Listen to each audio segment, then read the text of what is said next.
Fakulta chemickej a potravinárskej technológie je jednou zo 7 fakult Slovenskej technickej univerzity.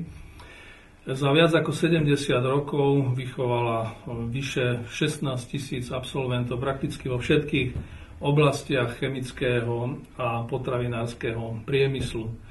Dá sa povedať, že Fakulta chemickej a potravinárskej technológie je lídrom medzi technickými fakultami, o čom svedčí aj dlhodobo prvé umiestnenie v rebríčku ARA a takisto aj kladné hodnotenie akreditačnou komisiou.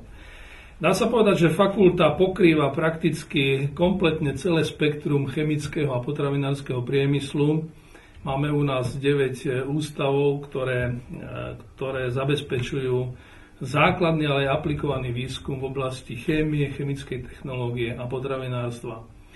Fakulta je úspešná aj pri získavaní nielen študentov, ale aj projektov, pričom technické vybavenie chemických laboratórií sa neustále zlepšuje. Budete mať možnosť to vidieť, že naši učitelia a výskumníci dokážu riešiť aj tie najzložitejšie úlohy.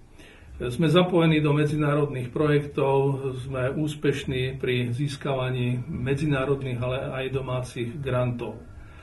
Čo sa týka výstupu publikačného, fakulta veľmi dbá na to, aby naše vedecké výstupy mali tú najvyššiu úroveň, aby boli dobre citované v zahraničí, aby naše publikácie boli v tých renomovaných databázach. Treba povedať, že štúdium na našej fakulte je náročné. Je to fakulta, ktorá nevyrába nezamestnaných. Prakticky všetci naši študenti po skončení sa umiestnia.